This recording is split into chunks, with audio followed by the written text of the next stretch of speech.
Hello नमस्कार विद्यार्थी मित्रों, आप सभी નું अपनी આરો લર્નિંગ યુટ્યુબ ચેનલમાં સ્વાગત છે। આજના વિડીયોની અંદર જે ફોરેસ્ટ ગાર્ડની જે પરીક્ષા યોજાણી તો કે તેની જે આન્સર કી એટલે કે જે પ્રોજેક્ટનો આન્સર કી હોય તો કે તે જાહેર કરી દેવામાં આવશે। તો કે આજના વિડીયોની અંદર જે 25/2/2024 ની અંદર જે ફોરેસ્ટ ગાર્ડનું જે પેપર લેવાનું તો કે તેની અંદર પણ જે શિફ્ટ 1 નું પેપર હતું તો કે તેના 100 પ્રશ્નોનું સોલ્યુશન કરીશું। તો કે આની અંદર તમને કયા પ્રશ્નને રીડ કરવાની જરૂર છે તો કે તે પણ જણાવીશ, જે તમને જો તમારે રીડ કરવી હોય તો કે તેની માટે ઉપયોગી બનશે। અને જો તમે જીએસએસબી દ્વારા જે બીજી પરીક્ષા લેવાય તો કે તેની માટે તૈયારી કરતા હોય તો કે તેની અંદર જે ગણિત રીઝનિંગના જે વિષયો છે તો કે તેની માટે એ તમને આ વિડીયો ઉપયોગી બનશે। તો કે તેની અંદર વાત કરીએ પહેલો પ્રશ્ન તો કે જન્યુજનક અને બીજાણુજનક એ તબક્કાઓ અને નીચેનામાંથી એક કઈ વનસ્પતિના સમૂહમાં એ એકાંતરે આવે છે તો કે તેની અંદર જવાબ આવશે દ્વિઅંગી અને ત્રિઅંગી વનસ્પતિ હોય તો કે તેની અંદર એ 13 પ્રકારના તબક્કા આવે છે। અને ત્યારબાદ એ બીજો પ્રશ્ન તો કે ગુજરાતમાં નીચેનામાંથી એક કયા વર્ષમાં એ ધરાસણા સત્યાગ્રહ એ થયો હતો તો કે ગુજરાતની અંદર ધરાસણા સત્યાગ્રહ તો કે તે 1913 ની અંદર થયો હતો।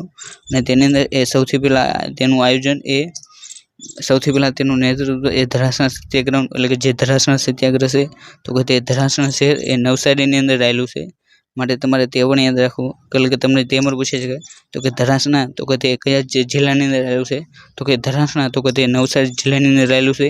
અને ત્યારબાદ એ ધરાસણા સત્યાગ્રહ તો કે તેનું નેતૃત્વ એ સૌથી પહેલા તો ગાંધીજીએ લીધું હતું। અને ત્યારબાદ એ તેમની ધરપકડ થઈ જતા એ સૌથી છેલ્લે એ સરોજિની નાયડુ છે તો કે તેમના દ્વારા એ તેનું નેતૃત્વ કરવામાં આવ્યું હતું। અને ત્યારબાદ એ ત્રીજો પ્રશ્ન તો કે કોવિડ રોગચાળાને પગલે એ 2020માં શરૂ કરવામાં આવેલી પ્રધાનમંત્રી ગરીબ અન્ન કલ્યાણ યોજના એ તાજેતરમાં એ કેટલા વર્ષ સુધી લંબાવવામાં આવી હતી તો કે અહીં જે પ્રશ્ન છે બીજો તો કે તે આપણે જે કરંટ અફેરના જે વિડીયો લીધા તો કે તેની અંદર પણ જે બજેટ વિડીયો હતો એટલે કે જે ગુજરાતનું બજેટ તો કે તેની અંદર એ આ પ્રકારનો સોલ્વ આપણે તે કરંટ અફેરની અંદર આપી દેવામાં આવ્યો હતો। તો કે આ તેની અંદરથી બેઠો સોલ્વ પૂછવામાં એટલે કે જે ગરીબ કલ્યાણ અન્ન યોજના છે તો કે તે 5 વર્ષ સુધી એ તેની લંબાઈ એ વધારવામાં આવી છે, એટલે કે અહીં ઓપ્શન 3 તેનો જવાબ બને છે।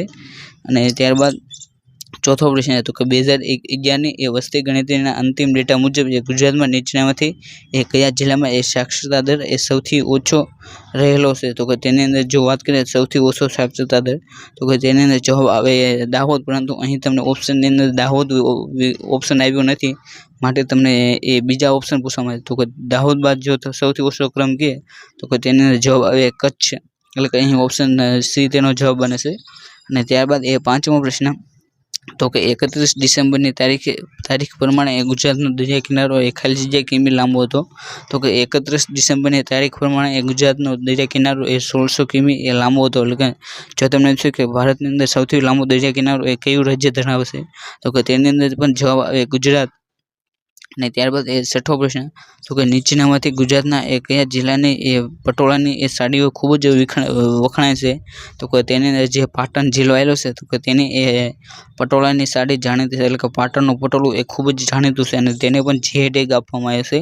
ત્યારબાદ એ સાતમો પ્રશ્ન તો કે 2011ની એ વસ્તી ગણતરીના છેલ્લા આંકડા મુજબ એ ગુજરાતમાં નીચેનામાંથી કયા જિલ્લામાં એ સૌથી ઓછો મહિલા સાક્ષરતા દર હતો તો કે તેની અંદર જવાબ આવે એટલે કે જો મહિલા અને પુરુષ તે બંનેનો સૌથી ઓછો સાક્ષરતા દર પૂછે તો કે તેની અંદર જવાબ એ દાહોદ જ આવશે, માટે અહીં ઓપ્શન ડી તેનો જવાબ એટલે કે દાહોદ તેનો જવાબ બને છે। અને ત્યારબાદ આઠમો પ્રશ્ન તો કે તાજેતરમાં એ વિશ્વના સૌથી મોટા એ રેડિયો ટેલિસ્કોપ મેગા પ્રોજેક્ટ એટલે કે જેને સ્કોવામાં જોડાયું તો કે આ સંદર્ભમાં એ સ્કોયા એ શું સૂચવે છે તો કે તમને અહીં જે સ્કોવા છે તો કે તેનું એ ફૂલ ફોર્મ પૂછવામાં આવ્યું છે તો કે જે સ્કોવા છે એટલે કે જે સ્ક્વેર કિલોમીટર એર ઓબ્ઝર્વેટરી એટલે કે જે સ્ક્વેર કિલોમીટરની અંદર જે ઓબ્ઝર્વ એટલે કે જે સ્પેસને નિરીક્ષણ કરવા માટે જે સેન્ટર બનાવવામાં આવે તો કે તેને એ સ્કોવા નામ આપવામાં આવે છે। અને તેની અંદર એ વિશ્વના એ ખૂબ જ જાણીતા દેશો એ તેની અંદર જોડાયેલા હતા, પણ તાજેતરની અંદર ભારત પણ તેનો એ સમાવેશ કરી દેવામાં આવે છે, માટે તમને અહીં સ્કોવાનું નામ પૂછવામાં આવે છે, એટલે કે તેનું ફૂલ ફોર્મ એ સ્ક્વેર કિલોમીટર એર ઓબ્ઝર્વેટરી એ તેનું ફૂલ ફોર્મ થાય છે। અને ત્યારબાદનો પ્રશ્ન તો કે 9મો તો કે નીચેનામાંથી કોણે એ સિદ્ધ હેમ શબ્દનું શાસન નામનું એ વ્યાકરણ પુસ્તક લખ્યું હતું? તો કે આચાર્ય જે હેમચંદ્રાચાર્ય છે તો કે તેમણે એ સિદ્ધ હેમ શબ્દનું શાસન એ પુસ્તક લખ્યું હતું. ત્યારબાદ એ 10મો પ્રશ્ન તો કે નીચેનામાંથી કઈ નદી એ ગુજરાત રાજ્યની નથી? તો કે તેની અંદર જે રામગંગા નદી છે તો કે તે ગુજરાત રાજ્યની નદી નથી. ત્યારબાદ 11મો પ્રશ્ન તો કે ગુજરાતમાં નીચેનામાંથી એ કયો જિલ્લો એ સંપૂર્ણ જૈવિક ખેતી જિલ્લો જાહેર કરવામાં આવ્યો છે? તો કે ગુજરાતની અંદર સંપૂર્ણ જૈવિક ખેતી તરીકે જો જિલ્લો જાહેર કરવામાં આવ્યો તો કે તે જિલ્લો એ ડાંગ છે. પરંતુ તમને એમ પૂછે કે ભારતનું કયું રાજ્ય એ સંપૂર્ણ જૈવિક રાજ્ય તરીકે જાહેર છે? તો કે તેની અંદર જવાબ આવે એ સિક્કિમ રાજ્ય એ સૌથી પહેલું રાજ્ય બન્યું હતું.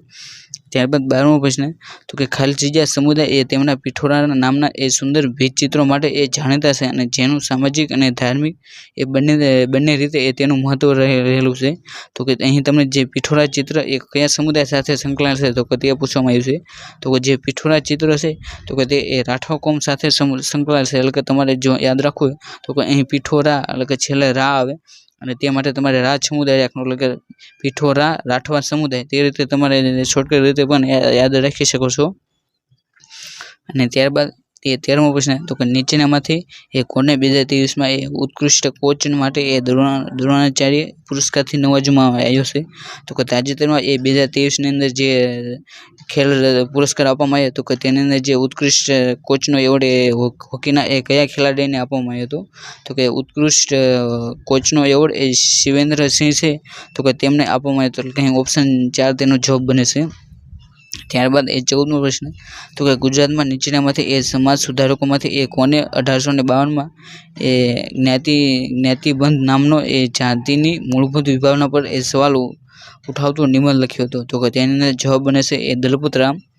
ત્યારબાદ એ 15મો પ્રશ્ન તો કે કેપ્ટિવ એમ્પ્લોયમેન્ટ ઇનિશિયેટિવ નીચે એ કેન્દ્ર સરકાર એ કઈ યોજના હેઠળ શરૂ કરવામાં આવ્યું છે? એટલે કે જે કેપ્ટિવ એમ્પ્લોયમેન્ટ ઇનિશિયેટિવ નામની જે યોજના છે તો કે એ કેન્દ્ર સરકારની કઈ યોજના હેઠળ શરૂ કરવામાં આવી છે?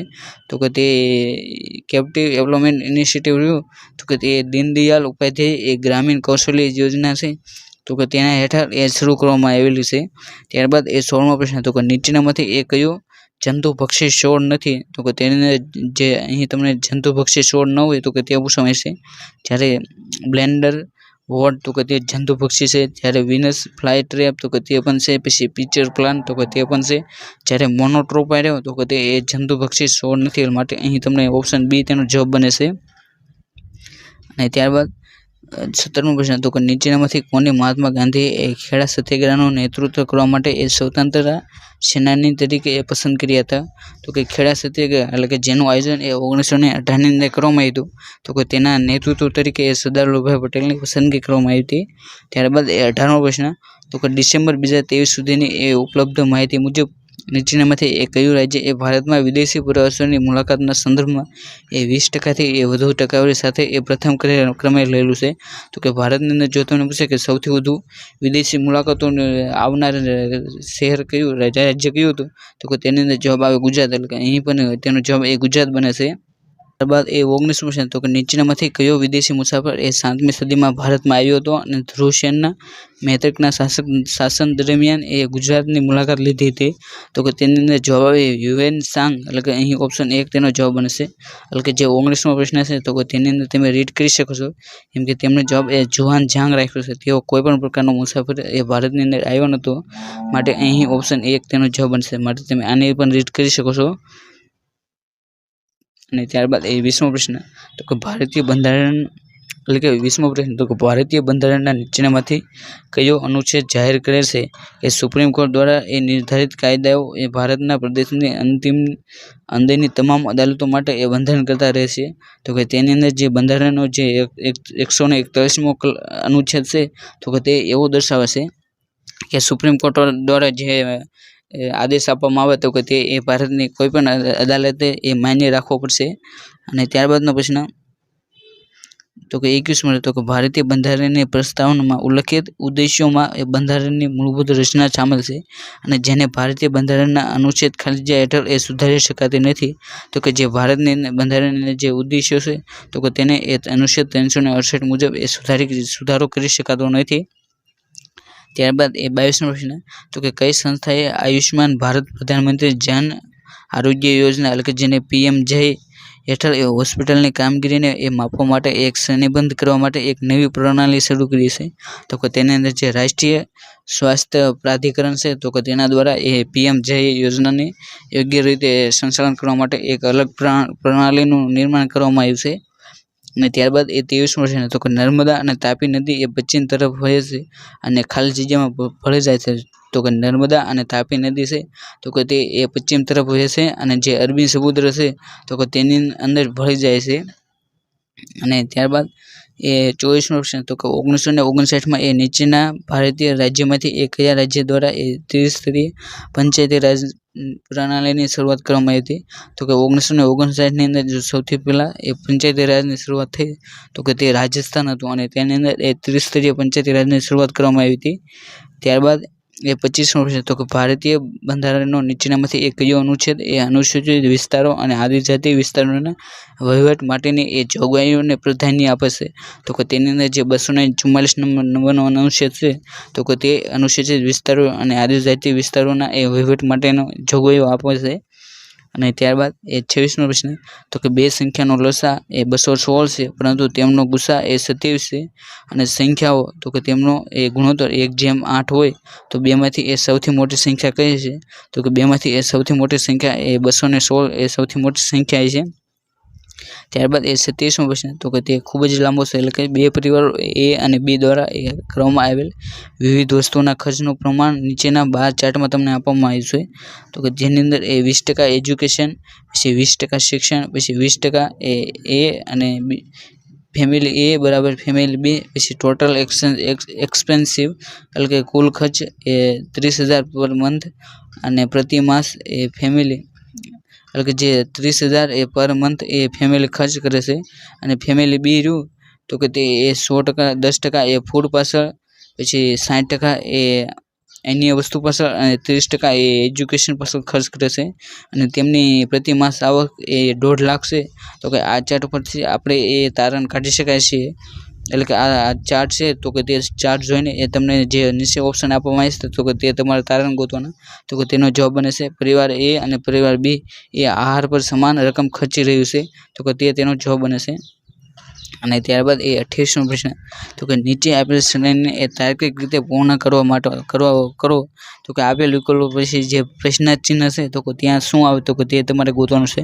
તો કે 32, 58, 41, 67, 50 તો કે બે પ્રશ્નાર્થ ચિહ્ન છે તો કે તેની અંદર જવાબ આવશે 76 અને 59 તો કે તેનો જવાબ બને છે. ત્યારબાદ એ 29મો પ્રશ્ન તો કે એક રસ્તાના એ 3 કિમીના એ 4 ક્રમિક ભાગોને એ એક કાર અનુક્રમે 10 કિમી, પછી 20 કિમી પ્રતિ કલાક, પછી 30 કિમી પ્રતિ કલાક અને 60 કિમી પ્રતિ કલાકની ઝડપે આવરી લેશે. તો આવરેલ અંતર માટે એ કારની એ સરેરાશ ઝડપ ગોતવાની છે.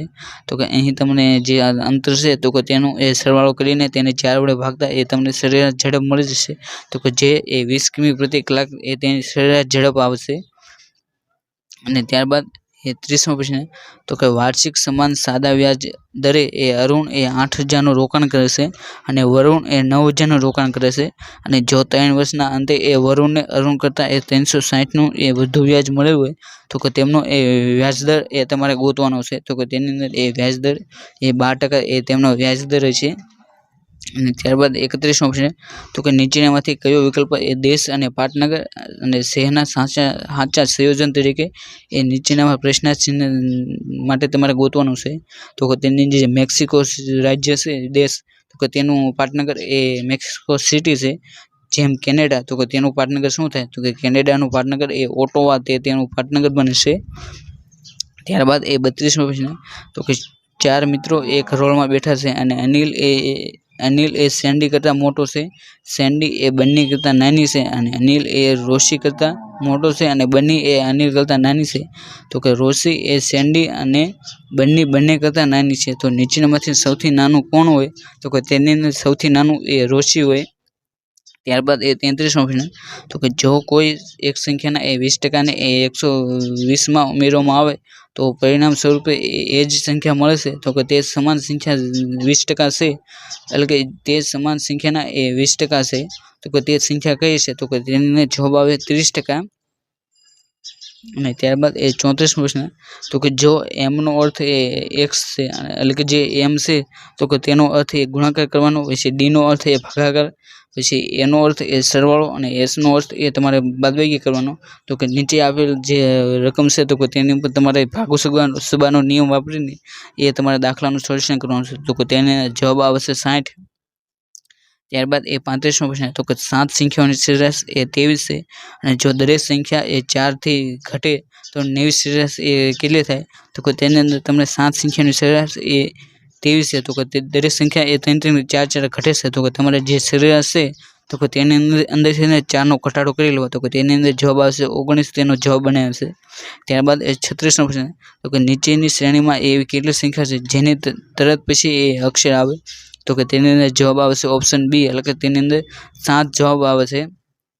અને ત્યારબાદ એ 37મો પ્રશ્ન તો કે 750 ને એ બી અને સી વચ્ચે એવી રીતે વહેંચવામાં આવે તો કે એ અને બી એટલે કે જે એ જેમ બી કે જે એવી રીતે વહેંચવામાં આવે કે એ જેમ બી એ 5:2 પ્રમાણ મળે, પછી બી જેમ સી એને 7.7:3 પ્રમાણમાં એ તેમનું પ્રમાણ મળે.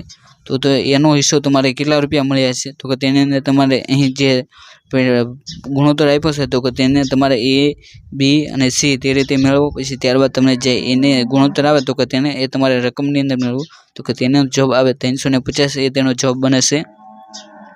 અને ત્યારબાદ એ 38મો પ્રશ્ન તો કે જો 19.50માં એક વસ્તુ વેચીને એ વેપારીને 30% નફો થયો હોય તો 40% નફો કમાવવા માટે તેણે તેની વેચાણ કિંમતમાં કેટલો વધારો કરવો પડે? તો કે તેની અંદર જવાબ બને છે 1.50 એ તેનો જવાબ બને છે. અને ત્યારબાદ એ 39મો પ્રશ્ન તો કે કાવ્યનું વાંચન કરીને એ તમારે આપેલ પ્રશ્નનો જવાબ શોધવાનો છે. તો કે તેની અંદર જે અહીં તમને કાવ્ય આપવામાં આવ્યું છે તો કે તેનું તમારે વાંચન કરીને તમને જે પ્રશ્ન હશે તો કે તેની અંદર તમારે પ્રશ્ન ગોતવાનો છે. તો કે કેવી સુગંધ યામાં એ જગાડવાનું સૂચન કરે છે? તો કે તેની અંદર તમને અહીં એટલે કે તેનો જવાબ આવે નિકટમાં બાગ પુષ્પ જેવી એ સુગંધ જગાડવાનું એ કવિ એ સૂચન કરે છે. અને ત્યારબાદ એ સંધિ જોડો તો કે વી વત્તા અંજન તો કે તેની સંધિ જોડો તો કે તેની સંધિ એ વ્યંજન તેની સંધિ બને છે. અને ત્યારબાદ એ 41મો પ્રશ્ન તો કે સંધિ છોડો તો કે સન્નારી તો કે તેની સંધિ છૂટી તો કે સત વત્તા નારી તે રીતે એ તેની સંધિ છૂટી પડે છે. ત્યારબાદ એ 42મો પ્રશ્ન તો કે વિરુદ્ધાર્થી શબ્દો આપો તો કે મલિન તો કે તેનો વિરુદ્ધાર્થી શબ્દ તો કે તે મલિન એટલે કે જે મલિન તો કે તે છોછ તો કે તેનો વિરુદ્ધાર્થી શબ્દ એ ગંદુ એટલે કે તે ગંદુ તેનો વિરુદ્ધાર્થી શબ્દ બને છે. ત્યારબાદ 43મો પ્રશ્ન તો કે રાત થોડીને વેશ ઝાઝા કહેવતનો અર્થ આપો તો કે સમય થોડો અને કામ વધુ તો કે તે કહેવતનો અર્થ એ ઉપરની જે કહેવત છે તો કે તેને સમાન બને છે. ત્યારબાદ એ 44મો પ્રશ્ન તો કે સંધિ છોડો તો કે વ્યગ્ર તો કે તેની સંધિ છૂટી પડે તો કે વી વત્તા અગ્ર તે રીતે એ તેની સંધિ છૂટી પડે છે. ત્યારબાદ 45મો પ્રશ્ન તો કે અલંકાર ઓળખાવો તો કે સંસાર સાગર એ મહાજળ ભર્યો તો કે તેનો અલંકાર એ રૂપક એ તેનો અલંકાર બને છે. અને ત્યારબાદ એ 46મો પ્રશ્ન તો કે શબ્દ સમૂહ માટે એક શબ્દ લખો તો કે દેખીતા અર્થે એ અવળો જ અર્થ સૂચવતી વાણી તો કે તેની અંદર એ જે શબ્દ સમૂહ માટેનો એક શબ્દ તો કે તેનો જવાબ એ અવળી વાણી તેનો જવાબ બને છે. ત્યારબાદ એ 47મો પ્રશ્ન તો કે અગ્નિ પરીક્ષા લેવી રૂઢિપ્રયોગનો અર્થ આપો તો કે અગ્નિ પરીક્ષા લેવી તે રૂઢિપ્રયોગનો અર્થ એ આંકડી કસોટી કરવી તે તેનો અર્થ બને છે. અને ત્યારબાદ એ તમને એક પેરેગ્રાફ આપવામાં આવે છે તો કે તેનું તમારે વાંચન કરીને એ તેનો તમારે જવાબ ગોતવાનો છે. તો કે નદી એ શેમાં યોગદાન આપે છે? તો કે નદી એ સ્થાનિક પ્રગતિ અને જોડાણની અંદર યોગદાન આપે છે એટલે કે તે તેનો જવાબ બને છે. અને ત્યારબાદ એ 49મો પ્રશ્ન તો કે શ્વેત ક્રાંતિ એ તેના તમારે સમાસ ઓળખાવાનો છે તો કે શ્વેત ક્રાંતિ તો કે તેનો સમાસ એ કર્મધારય એ તેનો સમાસ બને છે. અને ત્યારબાદ એ 50મો પ્રશ્ન તો કે વાક્યને શુદ્ધ રીતે એ ફરી લખો એટલે કે જે તમને અહીં જે વાક્ય આપવામાં આવ્યું છે એટલે કે મારે આજે છે જવાનું નિશાળે સવારે તો કે તેને તમારે એ શુદ્ધ રીતે લખવાનું છે તો કે તેનો શુદ્ધ વાક્ય એ મારે આજે સવારે એ નિશાળે જવાનું છે તે તેનું એ શુદ્ધ વાક્ય બને છે.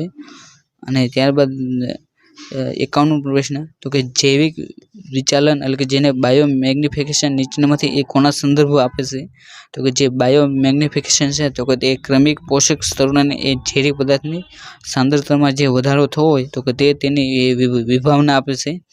ત્યારબાદ એ 52મો પ્રશ્ન તો કે ભારતમાં વાયુ અધિનિયમ એ કયા વર્ષમાં અમલમાં આવ્યો હતો? તો કે ભારતની અંદર જે વાયુ અધિનિયમ છે તો કે તે 1981ની અંદર એ અમલમાં આવ્યો હતો. ત્યારબાદ 53મો પ્રશ્ન, તો કે ગુજરાતમાં જોખમગ્રસ્ત કળણભૂમિ પ્રાણી સૃષ્ટિમાં નીચેનામાંથી શેનો સમાવેશ થાય છે? તો કે તેની અંદર જવાબ 2 વિધાન છે. તો કે બેયસ પોચાડ પછી દરિયાઈ ઘોડા, તો કે તેની અંદર જે A અને B બંને વિધાન છે તો કે તે બંને વિધાન તેનો જવાબ બને છે, એટલે કે ઓપ્શન 3 તેનો જવાબ છે. ત્યારબાદ 54મો પ્રશ્ન, તો કે નીચેનામાંથી કઈ આંતરરાષ્ટ્રીય સંસ્થા લુપ્તપ્રાય વનસ્પતિઓ અને પ્રાણીઓના આંતરરાષ્ટ્રીય વેપારના જોખમથી બચાવવા માટે સંબંધિત છે?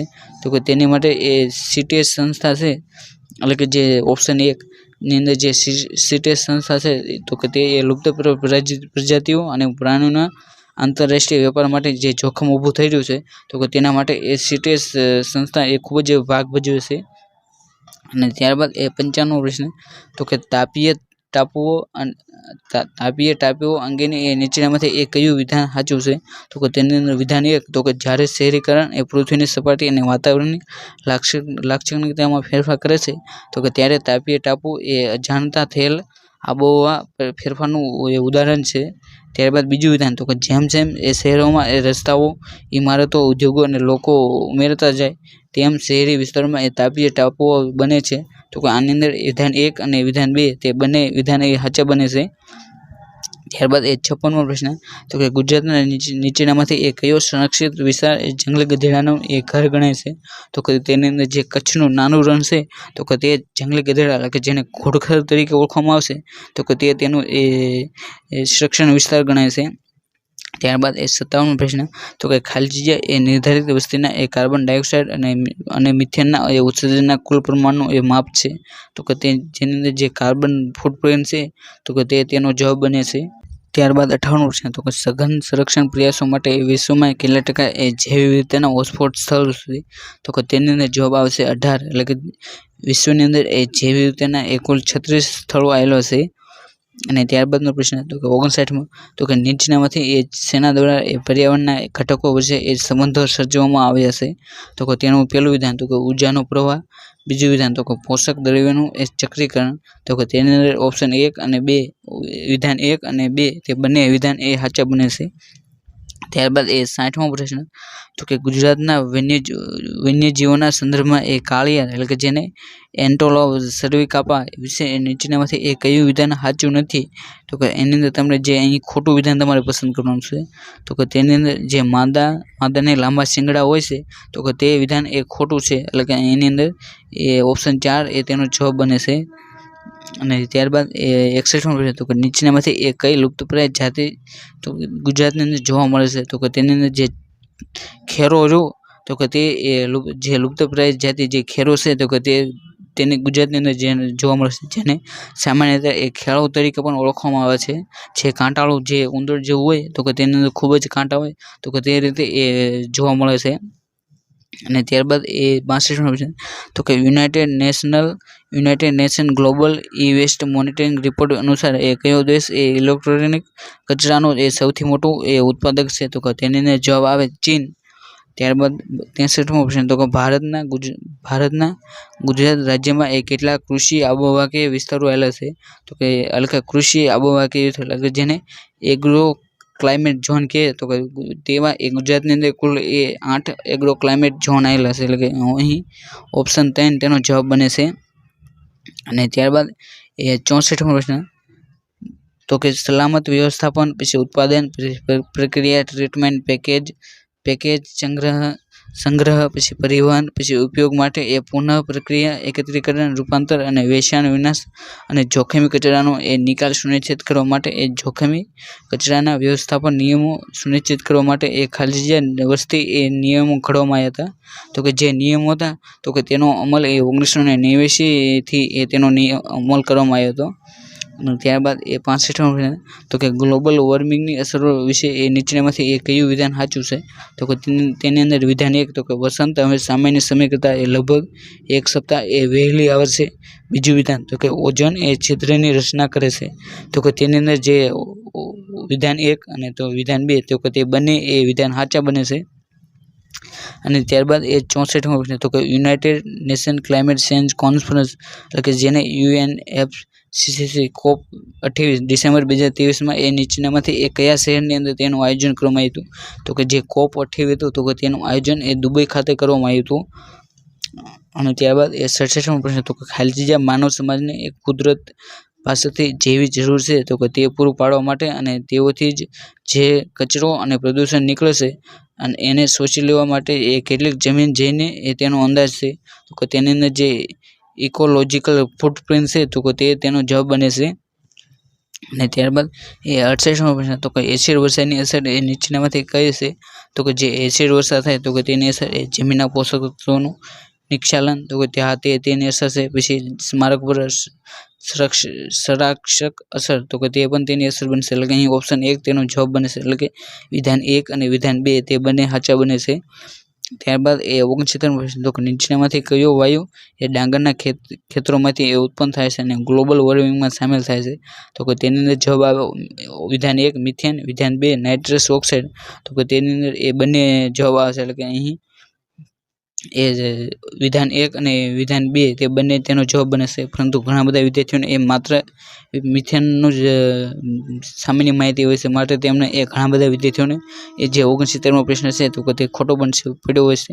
માટે જે ડાંગરની ખેતી હોય તો કે તેનાથી મુખ્યત્વે તો એ મિથેન જ ઉત્પન્ન થાય છે પરંતુ થોડા પ્રમાણમાં એ નાઇટ્રસ ઓક્સાઇડ પણ ઉત્પન્ન થાય છે। અને ત્યારબાદ એ 70મો પ્રશ્ન તો કે રાષ્ટ્રીય વન નીતિ 1988ના મૂળભૂત ઉદ્દેશ્યોના સંદર્ભમાં એ નીચેનામાંથી એ કયું વિધાન સાચું છે તો કે વિધાન 1 તો કે દેશની નોંધપાત્ર જૈવ વિવિધતા અને આનુવંશિક સંસાધનોનું પ્રતિનિધિત્વ કરતા અને વનસ્પતિ અને પ્રાણી સૃષ્ટિની વિશાળ વિવિધતા ધરાવતા કુદરતી જંગલોનું જતન કરી દેશના કુદરતી વારસાનું એ સંરક્ષણ કરવું। પછી બીજું વિધાન તો કે વન પેદાશોનો કાર્યક્ષમ ઉપયોગ અને લાકડાની વૈકલ્પિક વસ્તુનો એ મહત્તમ ઉપયોગ કરવો તો કે તેનું જે વિધાન 1 અને વિધાન 2 રહ્યું તો કે તે બંને વિધાન એ સાચા છે।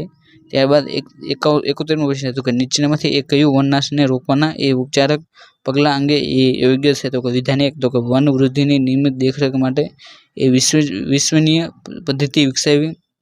પછી વિધાન 2 તો કે જંગલની આગ સામે એ લડવાના અસરકારક વ્યવસ્થાપનની સ્થાપના કરવી તો કે તેની અંદર વિધાન 1 અને વિધાન 2 તો કે તે બંને તેનો જવાબ બને છે। ત્યારબાદ 72મો પ્રશ્ન તો કે નીચેનામાંથી કયા વર્ષમાં એ national action plan on climate change એ ભારતમાં એ બહાર પાડવામાં આવ્યો હતો તો કે ભારતની અંદર national action plan on climate change તો કે તે 2008ની અંદર બહાર પાડવામાં આવ્યો હતો। ત્યારબાદ એ 73મો પ્રશ્ન તો કે XC2 સંરક્ષણ વિશે એ નીચેનામાંથી એ કયું વિધાન સાચું નથી તો કે તેની અંદર તમને અહીં જે 4 વિધાન આપ્યા છે તો કે તેની અંદર તમારે જે ખોટું વિધાન હોય તો કે તે પસંદ કરવાનું છે તો કે તેનું ખોટું વિધાન જે ઓપ્શન 4 છે તો કે તેનું ખોટું વિધાન બને છે। અને ત્યારબાદ એ 74મો પ્રશ્ન તો કે જમીનના ઉપયોગ તરીકે એ જંગલો વિશે એ નીચેનામાંથી કયું વિધાન એ સાચું નથી તો કે તેનું જે ખોટું વિધાન હોય તો એટલે કે તમારે જે આનો જવાબ એ ઓપ્શન 3 તેનો જવાબ બને એટલે કે વનમાં વધતી જતી વસ્તીની માંગને પહોંચી વળવાની ક્ષમતા તો કે તે તેનો જવાબ બને છે। ત્યારબાદ એ 75મો પ્રશ્ન તો કે નીચેનામાંથી કયો કચરો એ જૈવ વિઘટનાત્મક છે તો કે તેની અંદર જે DDT છે તો કે તે એ જૈવ અવિઘટનાત્મક છે એટલે કે જેનું વિઘટન ન થાય તો કે તે રીતેનો કચરો તો કે તે DDT છે। ત્યારબાદ એ 76મો પ્રશ્ન તો કે હિન્દ મહાસાગરની એ હમ્પબેક ડોલ્ફિનની લંબાઈ 1000 મીટર હોય છે તો કે હિન્દ મહાસાગરની અંદર જે હમ્પબેક ડોલ્ફિન જોવા મળે છે તો કે તેની લંબાઈ એ 2 થી 2.8 મીટરની હોય છે। અને ત્યારબાદ એ 77મો પ્રશ્ન તો કે national action plan on climate change હેઠળના રાષ્ટ્રીય મિશનોમાં એ નીચેનામાંથી કયું મિશન એ સામેલ નથી તો કે તેની અંદર જે રાષ્ટ્રીય ગ્રામીણ આજીવિકા મિશન છે તો કે તેનો સમાવેશ એ national action plan on climate ચેન્જની અંદર થતો નથી। અને ત્યારબાદ એ 78મો પ્રશ્ન તો કે નેશનલ ટાઈગર કન્ઝર્વેટિવ ઓથોરિટી એટલે કે જેને NTC ની રચના એ નીચેનામાંથી કયા અધિનિયમ હેઠળ કરવામાં આવી છે તો કે જે નેશનલ ટાઈગર કન્ઝર્વેટિવ ઓથોરિટી છે તો કે તેની રચના એ વન્યજીવ સંરક્ષણ અધિનિયમ 1972 હેઠળ એ તેની રચના કરવામાં આવી છે। ત્યારબાદ એ 19મો પ્રશ્ન તો કે નીચેનામાંથી કયો જળ પ્રદૂષકનો કુદરતી સ્ત્રોત નથી તો કે તેની અંદર જે ઔદ્યોગિક કચરો તો કે તે એ જળ પ્રદૂષકનો કુદરતી સ્ત્રોત નથી। ત્યારબાદ એ 80મો પ્રશ્ન, તો નીચેનામાંથી કયું વિધાન એ જંગલના પતનની પ્રતિકૂળ અસર અંગેનું સાચું વિધાન છે? તો તેની અંદર વિધાન 1, તો કે વરસાદમાં નોંધપાત્ર ઘટાડો થયો છે. વિધાન 2, તો કે વનસ્પતિ અને પ્રાણી સૃષ્ટિની એ ઘણી દુર્લભ પ્રજાતિઓ એ લુપ્ત થવાના જોખમમાં છે અને લુપ્ત થઈ ગઈ છે. તો કે તેની અંદર વિધાન 1 અને વિધાન 2, તો કે તે બંને વિધાનો એ સાચા છે. ત્યારબાદ એ 81મો પ્રશ્ન, તો કે ચિપકો આંદોલન એ ખાલજીજામાં શરૂ થયું હતું. તો કે જે ચિપકો આંદોલન હતું, તો કે તે 1973ની અંદર એ શરૂઆત થઈ હતી. એટલે કે તેનો જવાબ એ ઓપ્શન સી તેનો જવાબ બનશે. ત્યારબાદ એ 82મો પ્રશ્ન, તો કે ગ્રીન બિલ્ડિંગનો હેતુ એ નીચેનામાંથી કયો છે? તો કે જે ગ્રીન બિલ્ડિંગ હોય, તો કે તેનો હેતુ વિધાન 1, તો કે પર્યાવરણ પરની અસરો ઘટાડવાનો. વિધાન 2, તો કે કાર્યક્ષમ નિર્માણ સામગ્રી અને બાંધકામ પદ્ધતિનો એ ઉપયોગ વધારવાનો. તો કે તેની અંદર જે વિધાન 1 અને 2, તો કે તે બંને વિધાન એ સાચા બને છે. એટલે કે અહીં ઓપ્શન 2 તેનો જવાબ બને છે. ત્યારબાદ એ 83મો પ્રશ્ન, તો કે ફોરેસ્ટ સર્વે ઓફ ઇન્ડિયાની એ જંગલની આગના નિયંત્રણને સંબંધિત એ પહેલ નીચેનામાંથી એ કયા ક્ષેત્રને આવરી લે છે? તો કે તેની અંદર વિધાન 1, તો કે જંગલની આગ પર એ લગભગ રિયલ ટાઈમ દેખરેખ. પછી વિધાન 2, તો કે જંગલની મોટી આગ પર દેખરેખ. તો કે વિધાન 1 અને 2, તો કે તે બંને એ વિધાનો સાચા બને છે. ત્યારબાદ એ 84મો પ્રશ્ન, તો કે Atal mission for rejuvenation and urban transformation, એટલે કે જેને અમૃત મિશન તરીકે ઓળખવામાં આવશે, તો કે તેનું વિધાન એ કયું સાચું છે? તો કે વિધાન 1, તો કે મિશન પસંદગીના શહેરો અને નગરોમાં એ પાણી પુરવઠો, ગટર વ્યવસ્થા અને stage management, storm water drainage, હરિયાળી જગ્યાઓ અને ઉદ્યાનો અને બિન-યાંત્રિક શહેરી પરિવહનના ક્ષેત્રોમાં એ મૂળભૂત માળખાકીય સુવિધાનો વિકાસ કરવો. બીજું વિધાન, તો મિશનમાં શહેરી સુધારા અને ક્ષમતા નિર્ધારણની શ્રેણી પણ સામેલ છે. તો કે આની અંદર જે વિધાન 1 અને 2, તો કે તે બંને વિધાન સાચા બને છે. એટલે કે ઓપ્શન બી તેનો જવાબ બને છે. ત્યારબાદ એ 85મો પ્રશ્ન, તો કે ભારતીય ગેંડા વિશે એ નીચેનામાંથી એ કયું વિધાન સાચું નથી? તો કે તેની અંદર જે ખોટું વિધાન હોય, તો કે તેનો જવાબ બને છે. એટલે કે માર્ચ 2022માં કરવામાં આવેલ વસ્તી ગણતરી મુજબ એ આસામના કાઝીરંગા નેશનલ પાર્કમાં એ 4613 એ ભારતીય ગેંડા છે. તો કે તે એ વિધાન એ ખોટું છે. અને ત્યારબાદ એ 86મો પ્રશ્ન, તો કે 2004 થી 2021 દરમિયાન એ શોધાયેલી જંગલમાં આગની ઘટનાઓમાં એ સ્થાનિક પૃથ્થકરણના આધારે એ ફોરેસ્ટ સર્વે ઓફ ઇન્ડિયાના અભ્યાસ મુજબ એ દેશના કુલ વન વિસ્તારોના અંદાજે ખાલી જગ્યા હિસ્સો એ આગ લાગવાની આત્યંતિક સંભાવનાની શ્રેણીમાં એ આવે છે. તો કે તેનો જવાબ બને છે ઓપ્શન 3 એ તેનો જવાબ બને છે. એટલે કે ત્યારબાદ એ 87મો છે, તો કે કોઈ પણ સજીવની એ આસપાસના સ્થળો, લોકો, વસ્તુઓ અને પ્રકૃતિને એ ખાલી જગ્યા કહેવામાં આવશે. તો કે કોઈ પણ સજીવની આસપાસના સ્થળો, લોકો, વસ્તુઓ અને પ્રકૃતિને એ પર્યાવરણ કહેવામાં આવે છે. ત્યારબાદ એ 88મો પ્રશ્ન, તો કે ઘણી શ્વસન સમસ્યાઓ એ ખાલી જગ્યાના કારણે થાય છે. તો કે જે હવાનું પ્રદૂષણ ખૂબ જ વધી જાય, તો કે તેના કારણે એ ઘણી બધી એ શ્વસનની સમસ્યાઓ એ સર્જાઈ શકે છે. ત્યારબાદ એ 89મો પ્રશ્ન, તો કે નીચેનામાંથી કયા ઉષ્માને એ જકડી રાખતો એ મહત્વનો વાયુ છે? તો કે ઉષ્માને જકડી રાખતો એ મહત્વનો વાયુ હોય, તો કે તેની અંદર એ કાર્બન ડાયોક્સાઇડનો સમાવેશ થાય છે. અને ત્યારબાદ એ 90મો પ્રશ્ન, તો કે ખનનની એ બ્લાસ્ટિંગ અને ડ્રિલિંગ પદ્ધતિ એ કયા પર્યાવરણીય પ્રદૂષકનો સ્ત્રોત છે? તો કે તેના કારણે એ જે ખનિજની જે ધૂળ હોય, તો કે તેના કારણે એ પ્રદૂષક સર્જાય છે. અને ત્યારબાદ એ 91મો પ્રશ્ન, તો કે નીચેનામાંથી કયું એક સીટુનું સંરક્ષણનું ઉદાહરણ નથી? તો કે તેની અંદર જે રાષ્ટ્રીય ઉદ્યાનો રહ્યો, તો કે તે એક સંરક્ષણ સીટુનું ઉદાહરણ નથી. એટલે કે અહીં ઓપ્શન 4 એ તેનો જવાબ બને છે. અને ત્યારબાદ એ 92મો પ્રશ્ન, તો કે નીચેનામાંથી કયું એ પર્યાવરણ માનવ સર્જિત છે? તો કે તેની જે ઉદ્યોગો છે, તો કે તે પર્યાવરણ એ માનવ સર્જિત પર્યાવરણ છે. ત્યારબાદ એ 93મો પ્રશ્ન, તો કે નીચેનામાંથી કયા ઉદ્યોગમાં એ વન પેદાશોનો કાચા માલ તરીકે એ ઉપયોગ થતો નથી?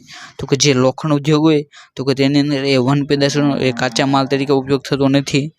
ત્યારબાદ એ 94મો પ્રશ્ન, તો કે નીચેનામાંથી નેશનલ ગ્રીન ટ્રિબ્યુનલ ઓફ ઇન્ડિયાના એ પ્રથમ અધ્યક્ષ કોણ હતા? તો કે નેશનલ ગ્રીન ટ્રિબ્યુનલ ઓફ ઇન્ડિયાના એ પ્રથમ અધ્યક્ષ તરીકે એ લોકેશ્વર સિંહ પંતા હતા. અને નેશનલ ગ્રીન ટ્રિબ્યુનલની સ્થાપના એ 2010ની અંદર નેશનલ ગ્રીન ટ્રિબ્યુનલ એક બીજા દેશ હેઠળ કરવામાં આવી હતી.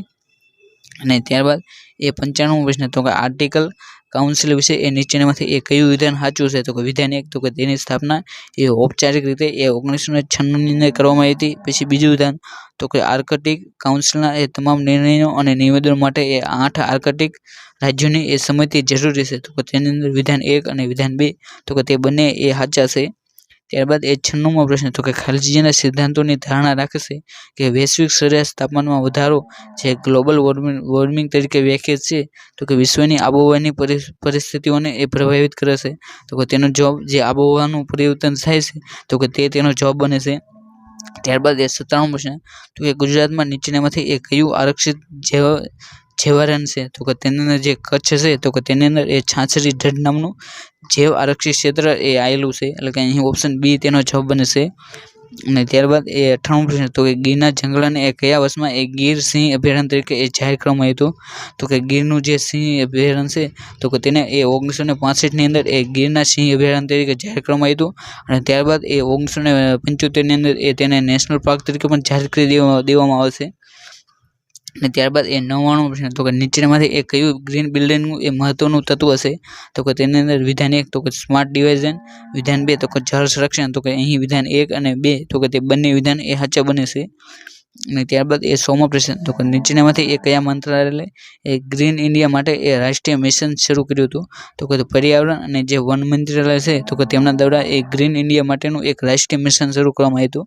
તો કે અહીં આપણે જે 25/2024ના રોજ જે ફોરેસ્ટ ગાર્ડની જે શિફ્ટ 1ની અંદર જે 100 પ્રશ્ન લેવાના તો કે તે તમામનું સોલ્યુશન કર્યું અને તેની અંદર જે પ્રશ્નનો સુધારો કરવા જેવો હતો તો કે તે પ્રશ્ન પણ જોયો. અને જો તમને બીજા ફોરેસ્ટ ગાર્ડના જે બીજા પેપર ન જોયા તો તે પણ જોઈ શકો છો, જેની પ્લેલિસ્ટની લિંક હું તમને આ વિડીયોના ડિસ્ક્રિપ્શન બોક્સમાં પણ પિન કરી દઈશ. અને જો આવી જ માહિતી મેળવવા માંગતા હોય તો તમે આપણી જે ટેલિગ્રામ ચેનલ છે તો કે તેની અંદર પણ જોડાઈ શકો છો. અને જો હજી સુધી તમે આપણી જે યુટ્યુબ ચેનલ આરુ લર્નિંગ છે તો કે તેને સબસ્ક્રાઈબ ન કર્યું તો સબસ્ક્રાઈબ કરો. અને જો આ વિડીયોને શેર કરવાનું બાકી હોય તો શેર કરો. અને જો આ વિડીયોને લાઈક કરવાનું બાકી હોય તો લાઈક કરો. Thank you for watching this video. જય હિન્દ, જય ભારત.